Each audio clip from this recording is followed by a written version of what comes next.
గుంటూరు జిల్లా జైలు దగ్గర కొద్దిసేపు ఉద్రిక్తత చోటు చేసుకుంది. బెయిల్పై విడుదలైన మాచర్ల మున్సిపల్ మాజీ చైర్మన్ తురకా కిషోర్ను మరో కేసులో రెంటచింతల పోలీసులు అదుపులోకి తీసుకుని స్టేషన్కు తరలించారు. అయితే కిషోర్ను అరెస్టు చేయకుండా కుటుంబ సభ్యులు అడ్డుకోవడంతో ఉద్రిక్తత చోటు చేసుకుంది.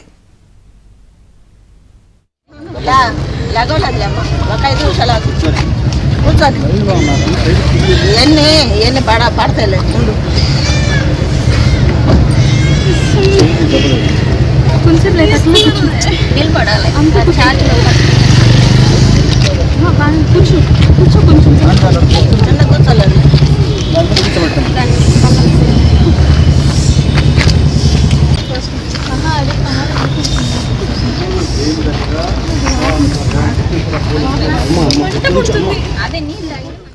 జైలు వద్ద పరిస్థితులు వివరించేందుకు మా ప్రతినిధి సాంబశివరావు సిద్ధంగా ఉన్నారు. సాంబశివరావు,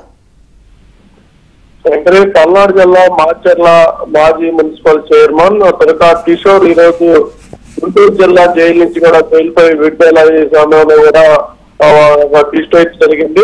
జైలు నుంచి విడుదల ఇంటికి వెళ్దామనుకున్న తురకా కిషోర్ కు కుటుంబ సభ్యులు స్వాగతం పలికేందుకు కూడా జైలు వద్దకు వచ్చారు. అయితే అదే సమయంలో రెంటచింతల పోలీసులు గుంటూరు జిల్లా జైలు వద్దకు వచ్చి తురకా కిషోర్ ని అదుపులోకి తీసుకున్నారు. అయితే తమ భర్తను ఎందుకు అదుపులోకి తీసుకుంటున్నారు, ఇప్పుడే జైలు నుంచి బయటకు వస్తున్నారు కదా, రేపు తమ భార్య కుటుంబ సభ్యులు పోలీసు వాహనాలకు అడ్డం పడి ఆందోళన చేశారు. అయితే 2024లో రెంటచింతలు చెందిన ఎస్ సిద్ధయ్య అనే టీడీపీ కార్యకర్త కరపత్రాలు పంపిణీ చేస్తున్న సమయంలో వైసీపీ ప్రభుత్వంలో టీడీపీ కరపత్రాలు పంపిణీ చేసేంత దమ్ము ధైర్యం ఉందా అంటూ కూడా తురకా కిషోర్ సిద్ధయ్యపై కూడా ఇనుపరాటుతో దాడి చేసి హత్యా ప్రయత్నం చేశారు. ఈ మేరకు సిద్ధయ్య ఇచ్చిన ఫిర్యాదు మేరకు రెంటచింతల పోలీస్ స్టేషన్ లో తురకా కిషోర్ పై హత్యా ప్రయత్నం కేసు నమోదైంది. ఆ కేసులో రెంటచింతల పోలీసులు ఇప్పుడు తురకా కిషోర్ ని అదుపులో తీసుకుని రెంటచింతల పోలీస్ స్టేషన్ కి అయితే తరలిస్తున్న పరిస్థితి అయితే ఉంది.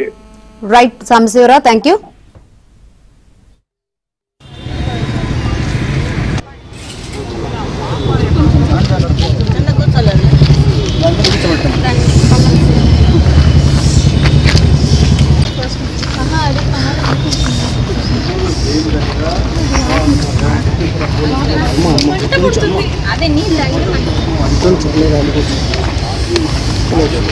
ఇదే సార్ లేడీ కానిస్టేబుల్ పెట్టి ఇలా చేశారు కదా సార్ మమ్మల్ని. ఆఖరికి లేడీస్ అని 5 minutes కూడా. గుంటూరు జిల్లా జైలు దగ్గర కొద్దిసేపు ఉద్రిక్తత చోటు చేసుకుంది. బెయిల్పై విడుదలైన మాచర్ల మున్సిపల్ మాజీ చైర్మన్ తురకా కిషోర్ ను మరో కేసులో రెంటచింతల పోలీసులు అదుపులోకి తీసుకుని స్టేషన్ కు తరలించారు. అయితే కిషోర్ ను అరెస్టు చేయకుండా కుటుంబ సభ్యులు అడ్డుకోవడంతో ఉద్రిక్తత చోటు చేసుకుంది. నిలబడాలి